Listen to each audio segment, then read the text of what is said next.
We're going to talk more about graphs now. We'll start with going from equations to graphs. Many students forget that we can simply plug in random numbers for x, figure out what the corresponding y values are, and then plot those values into the x-y coordinate system. It's very, very simple. I have seen students, however, even in advanced courses, forgetting that we can always do that. Students sometimes seem to forget that, hey, just plug some random numbers and see what the corresponding outputs are. You obtain some nice points, and then you can figure out the graph. So don't forget to resource to do that. Okay, so let's go ahead and do that with this.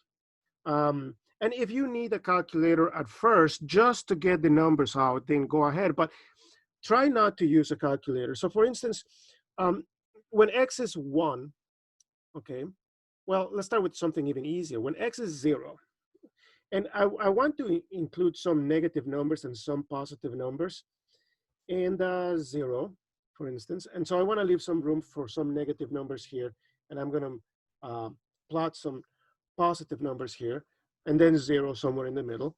So 1/2 times 0, think of that as 0, plus 7 is 7. So we got 0, 7 as one of the points on this graph. And then you have, well, if x is 1, 1 times 1/2 is 1/2, and 7 is 7.5. Now, sometimes it helps to use mixed numbers, 7.5. When x is 2, now think about that, 2 times 1/2 is 1 plus 7, 8. So 2 goes with 8. And then 3 halves, 3 times half is 3 halves. Well, 3 halves, think about that, 3 halves, a half and then a half.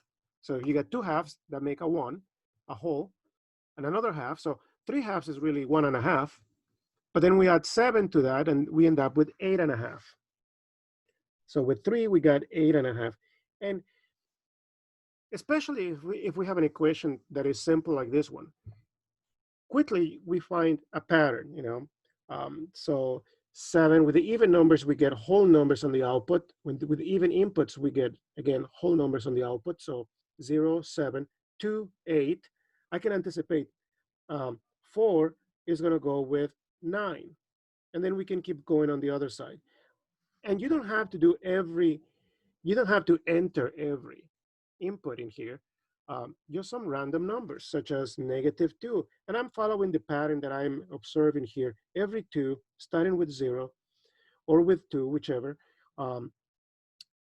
provides a whole number, 7, 8, 9. But mind that the inputs are skipping the 1, the 3, if we want to end up with whole numbers. So -2 would go with 6, because we go 8, 7, 6, -4 would go with 5, and so forth. So now we got some information that we can plot on the XY axis. So 0, 7, 1, 2, 3, 4, 5, 6, 7. I'm going to skip that because it is harder to draw halves. Not too hard, but 2 8 makes the drawing a little easier. So we have a point here at 2, 8. And then at 4, which would be 2 more units over, we're going to go up to 9. Don't forget to do that. I mean, it takes some time. It takes, sit down on a little desk or on a little table and start drawing these points one by one and make your computations. Also, while you're doing that, make sure things make sense. I have seen students who make a mistake somewhere on the table. And for instance, you get a number down here. And when they start putting the picture together, they go and dive down to catch that point that they missed. Well, it's not that they missed, they made a mistake on, and then they come back up. Hey, if your graph looks reasonably straight and you get a point that is off the line, double check. it is likely, not necessarily always true, that we make a mistake and then we find a value that does not go on the pattern of the rest of the points. So when you see something that seems off, you know, follow your instincts. Don't go blind. By that I mean, don't go just by the numbers. You know, look at the big picture and see if it makes sense to you. Um, a lot of the pictures are very, very common in this kind of class, such as the parabola, the straight line, the circle, half a parabola, and so forth. Okay, let's do a couple of examples. Okay, y squared equals x. Okay, so again, we want to plot some inputs and outputs, x, y. So if we put 0 for x, then that automatically says that that is 0. If x is 1,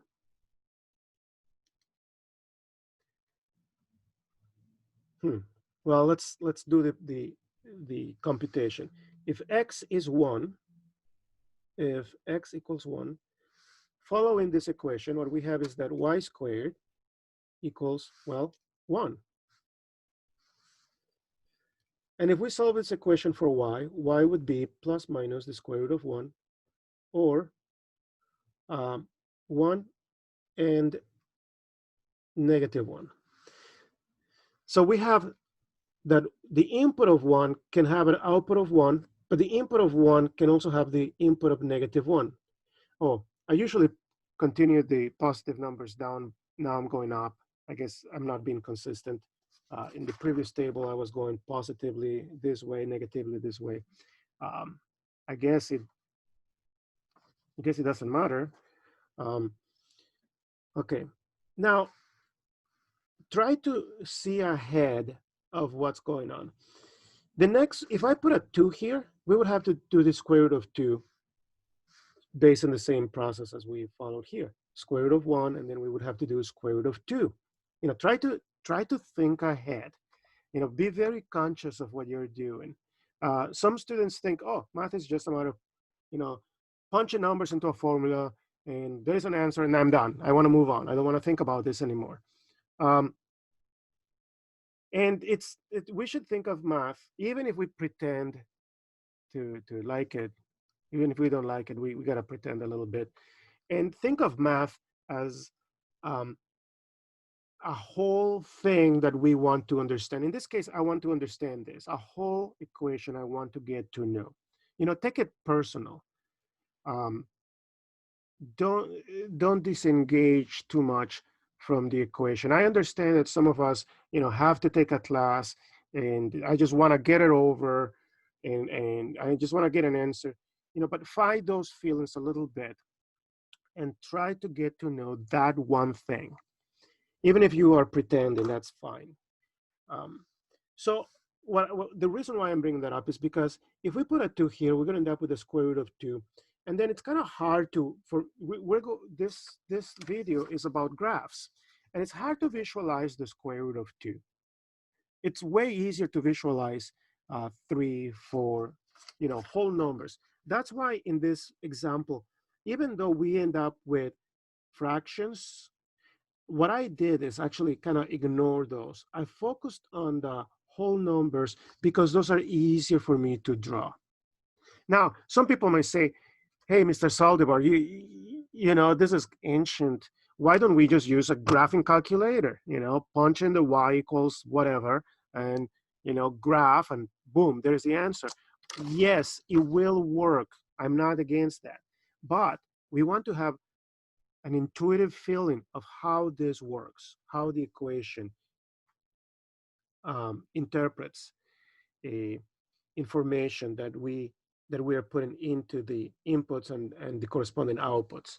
So that's why we want to do this by hand, not just with a calculator. Okay, so there's more to it. I'm not anti-technology. I just think we have to develop a feeling, an intuition about the equations, about the algebra that is involved. All right, so 2, I'm going to skip because finding the square root of 2 is rather not simple. So what has a nice square root after 1? 4. So if we put 4, and I'm skipping on purpose 2 and 3, because those are going to give me square roots of 3 and 2. And those square roots are just kind of weird numbers, decimals. They're not bad numbers. They're just not so easy to draw. All right, but if you want to draw those, by all means, if you have a perfectly, good grid and your squares are big enough, you can actually draw the points. By all means, do that. I'm just trying to stay with simple numbers. So if x equals 4, comma, then y will be, well, y squared equals 4, and that means y will have to be plus minus 2. Now that is really 2 outputs. So 4 has 2, and then 4 again has an opposite of 2 as the output. Now, this is not a function, and we're going to get into that in a moment. Can we do -1? Okay, so if x equals -1, then y squared equals -1, which means y would be plus or minus the square root of -1. That is a complex number, the complex number I. Now mind that I is not being drawn on the xy axis. So whenever we have a complex solution, when we are drawing the picture of a function or a relation, as in this case, we cannot take the square root of negative numbers. So this is not part of the domain of this function. Yeah, we can't. So we're going to avoid complex numbers when we are drawing the picture, the graph of a function. And that means that we need to avoid. So avoid roots, but we got to be careful. Square roots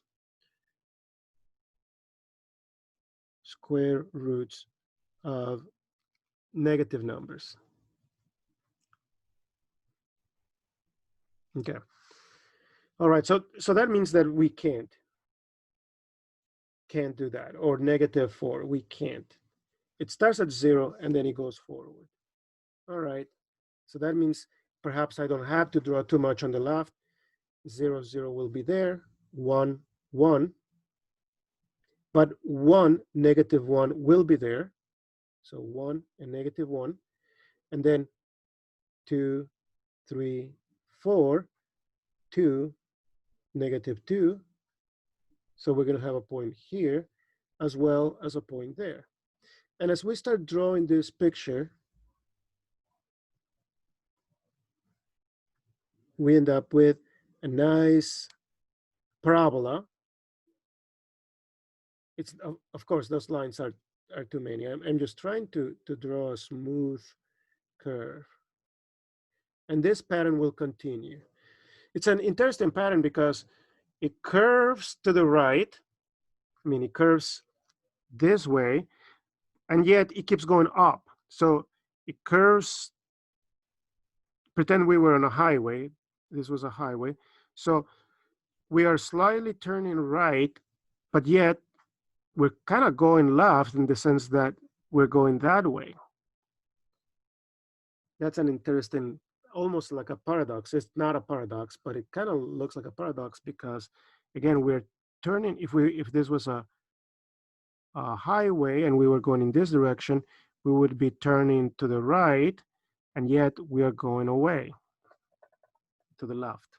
Anyhow, so this is a parabola that opens to the right. This is not a function. It is a relation, but it is not a function because, well, I didn't finish the sentence. Because I haven't explained the vertical line test. There is such a thing as the vertical line test. So I'm going to introduce that right here in this example. Vertical line test, and many of you have seen this. So what does it mean? If you draw a vertical line anywhere on the graph. And that vertical line passes through 2 points on the graph. It doesn't matter where they are. We don't have a function, because what that is telling us, the fact that we have 2 points, such as here, the fact that we have 2 points means that there is an output, rather an input, that has 2 separate different outputs. So the reason why we have 2 points is because we have -2 and 2. Same thing with 1. We have +1 and -1. Actually, it happens everywhere. At 3, we would have up here the square root of 3 and negative the square root of 3. At 2, we would have the positive square root of 2 and the negative square root of 2, and so forth. You may be thinking, well, but 0 only has 1 output. Yes, you're right, but it doesn't matter. All it takes is one line or one place where we have 2 outputs for 1 input, and that messes up the entire thing. It's a blemish that it cannot be erased. So the vertical line test can tell us whether a graph is a function or not. Okay, so let's say, example 3, we are given a graph, such as a circle. Does that circle, is this circle the graph of a function? Is this the graph of a function? Question mark. And the answer is no, because take your ruler out. It doesn't have to be a ruler, a pencil, anything that is vertical, an ID. And notice that 2 points on this vertical line are on the graph. That means that this is not a function. And all it takes is 2 points. You don't have to demonstrate, no. Just 2 on a vertical line on the graph, that messes the whole thing up. So because graph does not pass vertical line test, comma, the graph does not represent a function. A function has to have exactly 1 output for every input. We have demonstrated that, okay, we demonstrated that this input has 2 outputs. By the way, the circle doesn't have to be symmetric across the x-axis.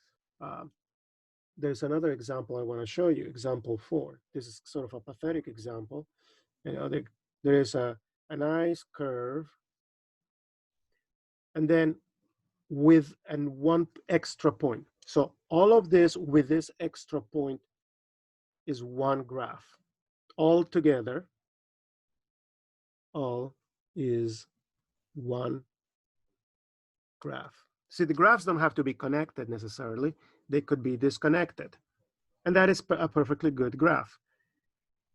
But this is not the graph of a function. Why not? Because if you look at this vertical line, I'm going to dot it. There is a point here on the vertical line, which is on the graph, and this point that is also on the graph. So even though everywhere else, it doesn't matter where you go everywhere else, you only got 1 point, here you got 2 points. That's not a function. So that is not the graph of a function. Sometimes we abuse the language a little bit and we just say that that is not a function instead of the graph of a function. Technically speaking, this is the graph of a function, and the function is the actual correlation between inputs and outputs, or the actual elements. But we just call this not a function because it does not pass the vertical line test. Now, if we erase that guy, let's say there was an object there and we only had this, then that would be a perfectly good function. As soon as we have 2 outputs for 1 input, and the input would be the one down here, whatever that is. Like if this was a 7, f of 7 would be this one. No, that doesn't even happen. We cannot have a function at all. It's a relation, but not a function. Yeah. Now, let's example 5. Let's say you have a graph. I'm going to do this in 2 steps. Show you the nice thing about video is that there is we can show things in time, something that is changing. Now pretend you take a point here, you take tweezers, take a point, remove it, and move it directly down here. So this picture is not the best one. I mean, as far as showing you what I just did, but I wanted to show you what I did. So pretend you have a curve, this kind of curve. Take tweezers, pick one point, move it down here. The question is that a function? So let me draw a new picture. I was just describing how this picture came out. Oh, I just messed that up again. Stop, hold, continue. That's what I was trying to do. So never mind that. And then this point got removed directly below. Okay, so just look at this picture that I'm circling. The question is function, question mark. And the answer is, if this point is perfectly below that one, yes. Because as I slide this across the graph, 1 point, 1 point, 1 point, 1 point, 1 point, 1 point. Here, 1 point, even though it's down here, but it's still 1 point, 1 point, 1 point, 1 point. We don't get 2 points no matter where we put the ruler. So the answer is yes.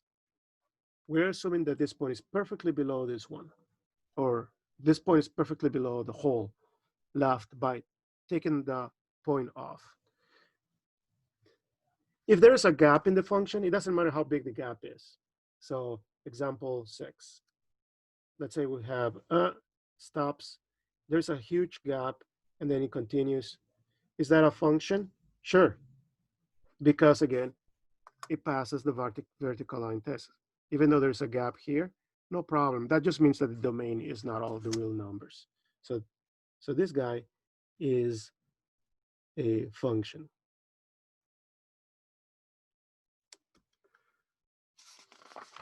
Okay. So we know how to draw functions. Why? Because in the worst case scenario, you can plot random numbers one by one. It takes a while. Yeah, so what? That we're getting to know the function. That's the whole point. We know the vertical line test.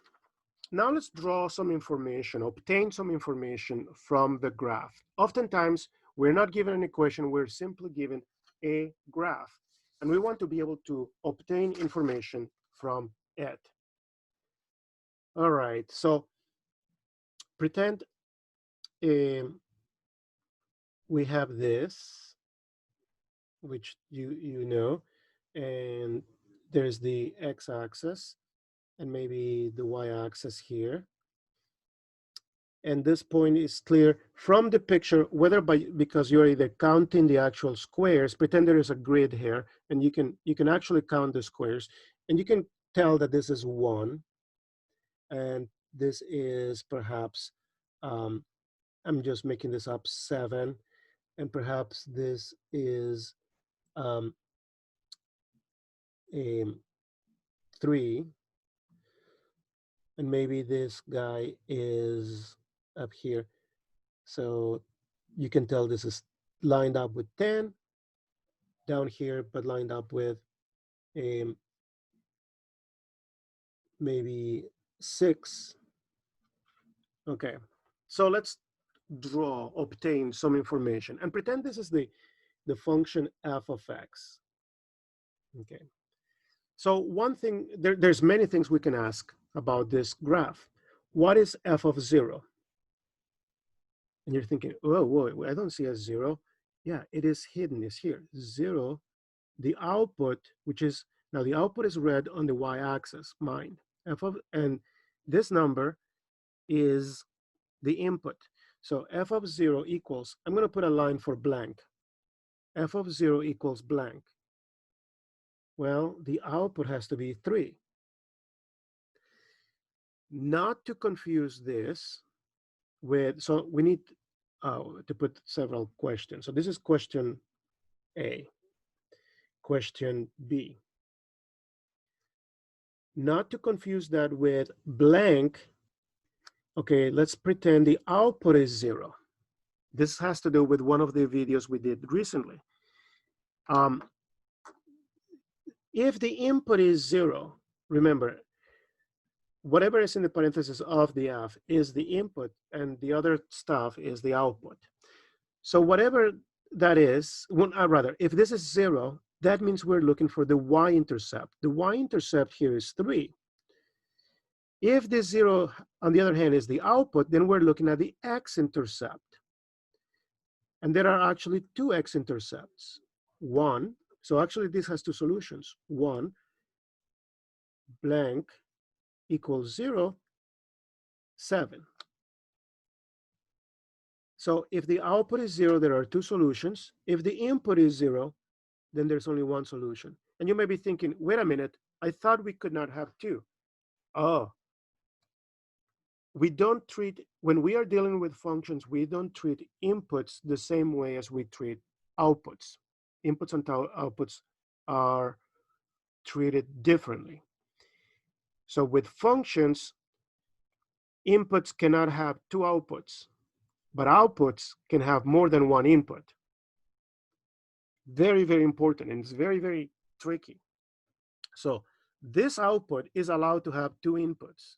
No problem. We still have a function. But every input has to have one output. Watch out. That is very, very tricky. I can see myself asking that kind of question as a multiple choice question. Hey, if an input, rather, if an output has two inputs, do we still have a function? That's a good question to ask. And of course, the answer is yes. Here it is. More questions. I wanted to go down here, but I wanted to fit everything in the screen. So other questions we can ask, well, f of blank, or what x value gives me an output of 6? Now you may be thinking 6 this way or 6 this way. There's two 6s. The 6 over here is not shown. That is part of what we are asking. Exactly.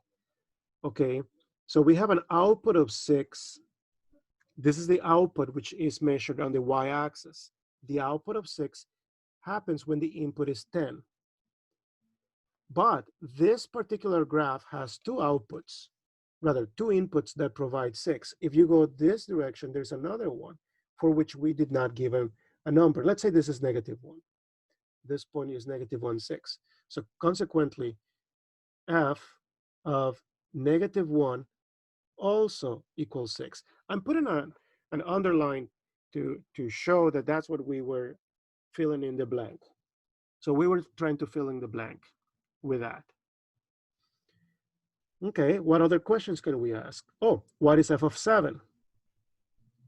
D f of 7. So there is 7. The output has to be 0 because that is on the x-axis. So this is what we are looking for. What is f of 1? 1 is on the x-axis, so its output has to be 0 again. What is f of 10? F of 10, 10 is the input, so we read input on the x-axis, and the corresponding output is 6.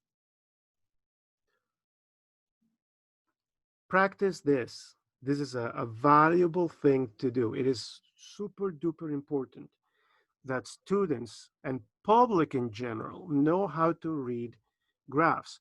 A lot of the information we are given is in graphs. And so we have to be able to read the information that is provided to us in graphs so that we can make decisions about that information we have at hand.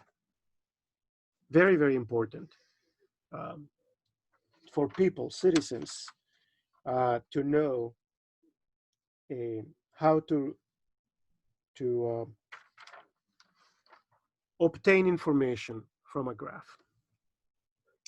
Let's talk about domain and range. Sometimes we're given the graph. Let's start with a new example, 8. Okay. Well, with a heading of domain and range. So example 8, say we have a parabola. Now parabolas keep opening out, so they keep going away, away, away from their center, away. So eventually they covered all of the inputs. Let's say this is the y-axis and this is the x-axis. And so let's say that this lowest point on the parabola has coordinates 7, -4. I'm just making that up. Okay, so this point is 7, -4. And we want to provide the domain and the range. Okay, so this keeps opening out. So every input has an output. So the input of this, well, the input of this is down here. No, the output of this input is here. The output of this input is that. The output of this input is 0. The output of this input would be here. The output of this input would be somewhere way up there, outside the screen and outside this page. You know, eventually we're going to be outside the building. And we probably don't have to go too far out to realize we're outside the building. And the same thing. So because this extends left and right, the domain goes from -infinity to infinity. So the domain has to do with how far to the left and right the points spread. The range, on the other hand, has to do with how far down and how far up the points on the graph spread. Now, this has a bottom. This rows down here, up there, indicate that the graph keeps going up in the same behavior, and we don't expect them to twist and turn around and come back down. No, that's what those arrows indicate. They indicate that the graph keeps going in the same behavior. All right, so that means that there is a bottom. The bottom is -4. So that is where the range starts at the bottom. And we always start with the bottom, whatever the bottom is, and then we finish with the top. Now, if there is no top, then this function is topless. Oh boy. What I meant by that is that it doesn't end above. And when something doesn't end above, we call it, we use the symbol of infinity, not ending. Okay, so range goes this way, domain goes this way. Let's do a few other examples. Example 9. Let's say we have a graph, and I don't necessarily have to show you where the x or the y axis are, and pretend it is that. And this point is 5, -10.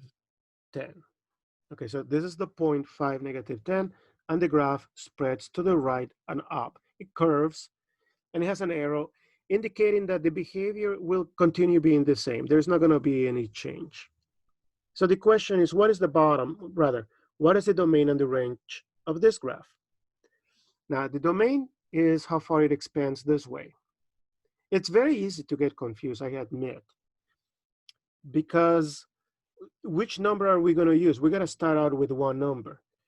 When we are thinking domain, we're looking at the x values.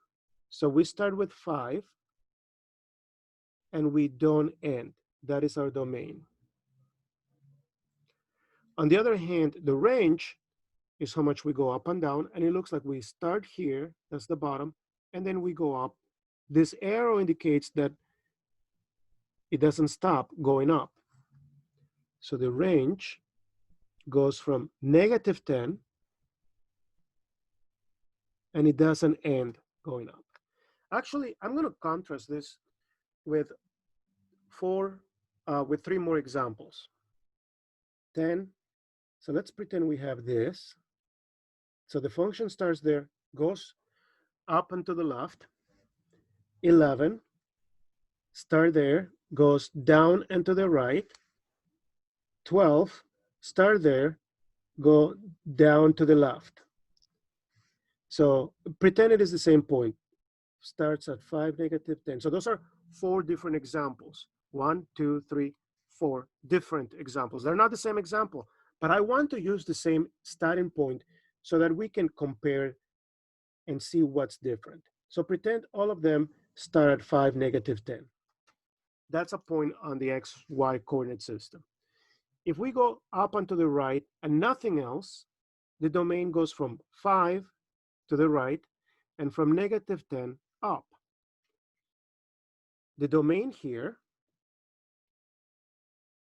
is, okay, so 5 and then to the left, from negative infinity to 5. Let's do the domain again here. The domain is from 5 to the right with no end. The domain here is from 5 to the left, but we always put down the left one first. So negative infinity, 5. It would be completely wrong to put 5, negative infinity. That wouldn't make sense because those symbols have to be in order. And even though negative infinity does not exist, we pretend it did and it was on the left side of all the other numbers. Okay, so 5 to infinity, that means this way. Oh, 5 to infinity, again, this way. So in this example, 11, 5 to infinity. Okay, 5 forward, 5 forward, 5 leftward, 5 leftward, and that's why those two have negative infinity. Okay. On the other hand, negative 10 up, negative 10 up, so the range has to go from negative 10 to infinity. The range has to go from well, see, that's kind of weird. It's from negative 10 down. So we go from negative infinity. So because we technically start from the bottom and go up to negative 10. I can see this being a little confusing because the question I would want to ask is how come we don't go negative 10, negative infinity? And the answer is technical. The notation is not correct. So that's why we don't do that. So that is confusing. This one has the same range, is from negative infinity to negative 10 because we go from the bottomless, all the way up to negative 10. Bottomless to negative 10. 10 to no top. Negative 10 to no top. No boundary. Nothing stops us.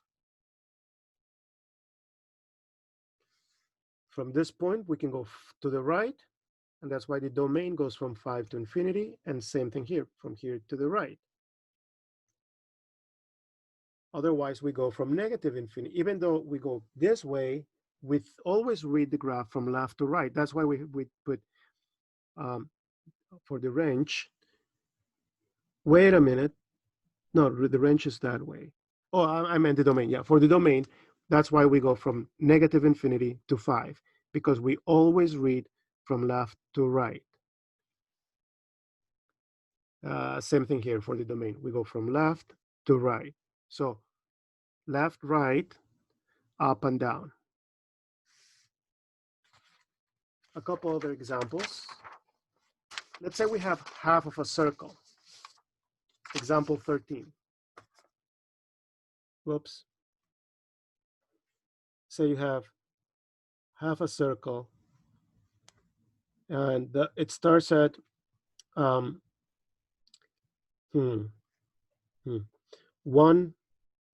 0, ends at 9, 0. The top number is Well, it has to be right in the middle if we were talking about a circle. So halfway between the two is 5. And the upper number, rather the y number, would have to be 4 if we have a circle, because the circle would be all the way around. The diameter would be 8. From 1 to 9, there's 8 across. So the radius would be 4. And so from the center, we would go up 4 units. And that's the 4. Okay. So this is a perfectly good function. Why is it a function? It passes the vertical line test. 1 point, 1 point, 1 point, 1 point. No matter where you are, you always pick only 1 point. So this is a function. What is its domain? Domain goes from 1 to 9. So how much can we go left and right? The leftmost point that we can go to is 1. The rightmost point is 9. The range has to do with the lowest point, which is 0. Now the range has to do with the y's, and the domain has to do with the x's. That is tricky. I can see many of us getting confused. Even sometimes I get confused. I was doing a video for an advanced class, linear algebra, and my embarrassment was huge when I realized I was actually mixing the x's and the y's. I could not believe I was doing that. So imagine I'm doing this for, I don't know, 40 years, some math. And I still get sometimes, my x's and my y's. Occasionally, it doesn't happen often, but it does happen once in a while that I mix them up. So just pay close attention. So the domain has to do with the axis. 5 is in between, so it doesn't matter. We're not skipping anything. We go from 1 to 9. For the outputs, we go from 0 to 4. The lowest output that shows up is 0. The highest output is 4. So the range goes from 0 to 4. So the domain is, and the range is, although it did fit here, I didn't have to put that little wedge. Yeah. So that is the range. Yep. Yeah. One that is a little tricky. Let me show you this.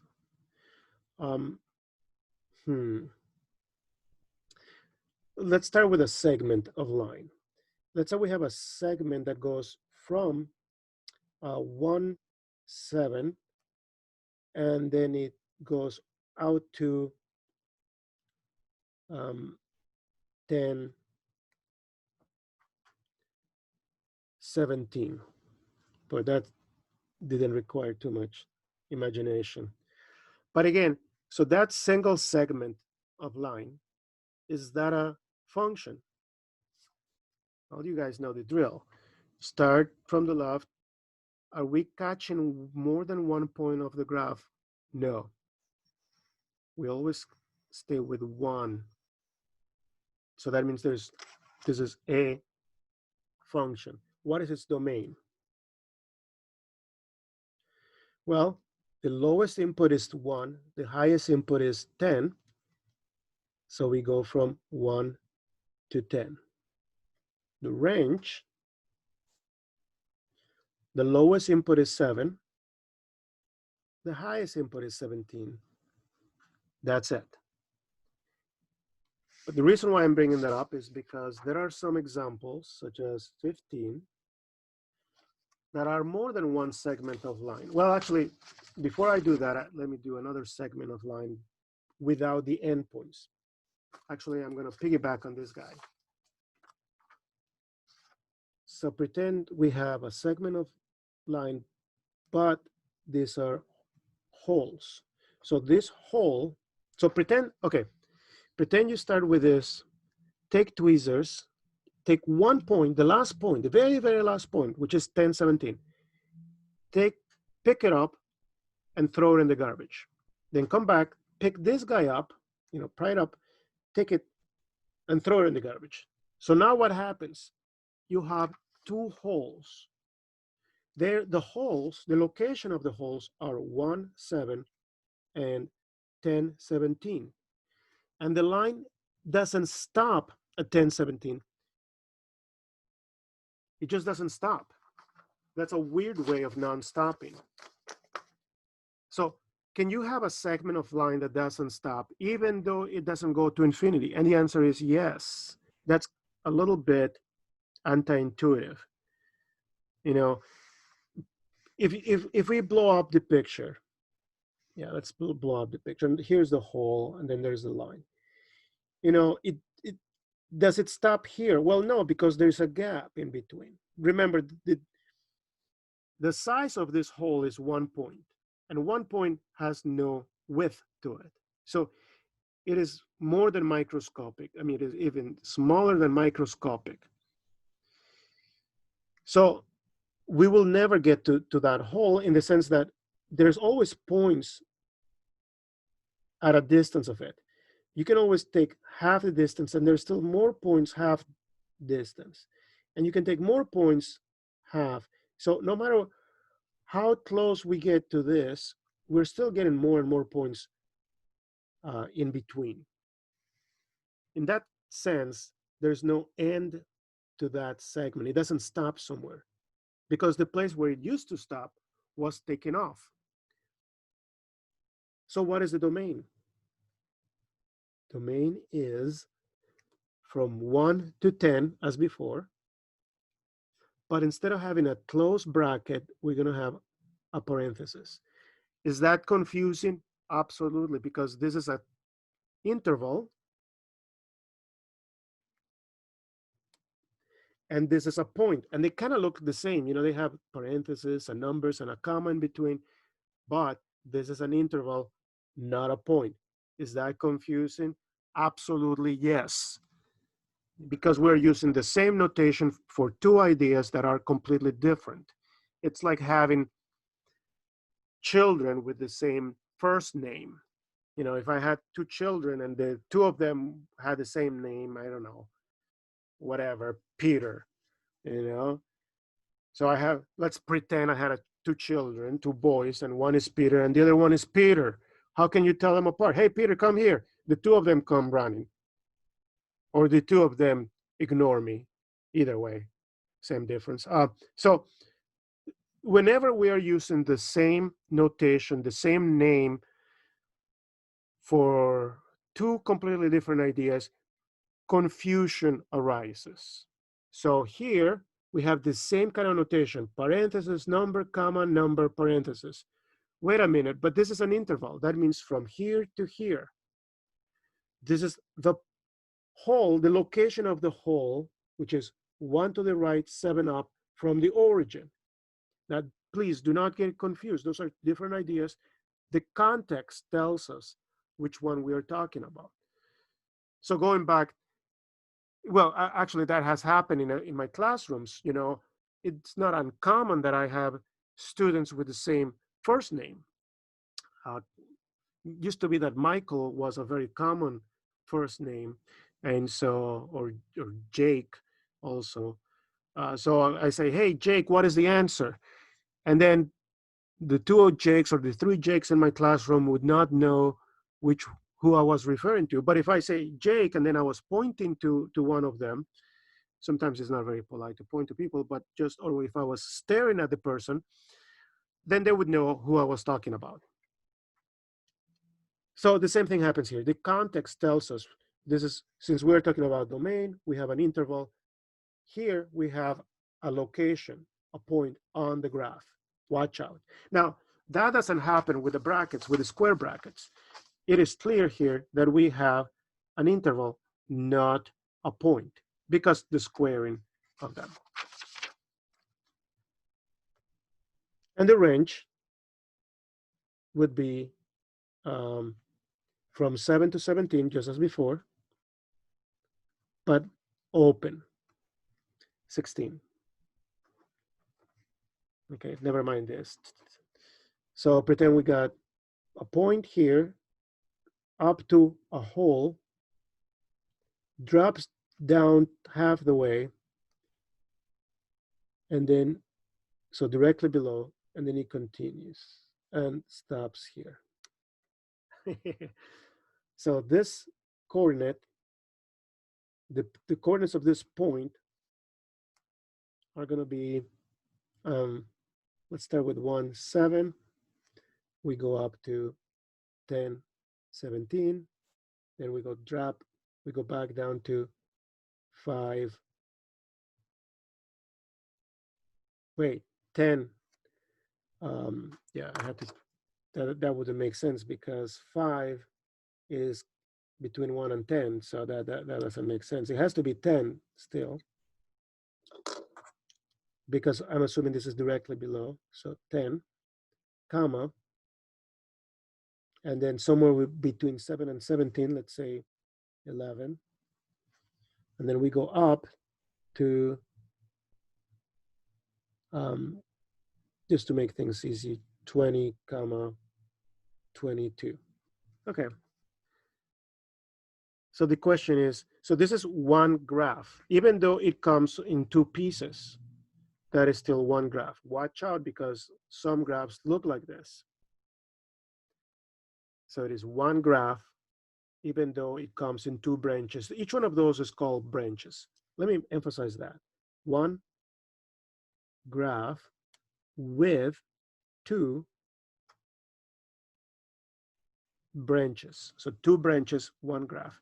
Even though they're not connected, that's still one graph. It's like one pair of shoes. They're not connected, but it is still one pair of shoes. So that is one graph. And some graphs have 3 branches, 4 branches, multiple branches. Like tangent has many branches. Secant, cosecant has many branches. They have many branches. Okay, so what is the domain? The domain starts at 1. That was the leftmost input. Starts at 1. It goes across to 10, but then it picks up a 10 again. So there's no missing value. And then we go from 10 all the way up to 20. But notice that the 20 is a hole. So we have an open parenthesis. Domain is, the range is start at 17. And even though it goes up to, rather, it starts at 7, that's the lowest value. And even though it goes to 17, it overlaps with this that starts at 11. So that's okay. It goes from here up to 22. But there is a hole there, so we put 22 with a parenthesis. Yeah, yeah. Please make sense of how to figure out the domain and the range by looking at the graph. Make sense of it. I don't know if this is a particularly good way to explain it. Maybe there is another way to explain it that is even better. Yeah, check, talk it over, do examples, yeah, and practice. Those ideas are, graphs are a good way to present a large piece of information, but then it is useless if we don't know how to read a graph. You know, it's like learning how to read and write. If you know how to read, you can follow instructions and you can really get ahead, especially if you're a good reader. Because a lot of information is written, so we just read it and we know what's going on. So the graphs do the same thing. They provide us with a lot of numerical information, and if we can tell, oh yeah, this graph is going up, this one is curving this way, I see the domain, I see the range, I see some mistakes, perhaps you can start detecting mistakes in the information. Then you are more informed about what to do in all different you know, decision making you might have to do. So anyway, graphs are very, very important. All right, we'll stop the video here.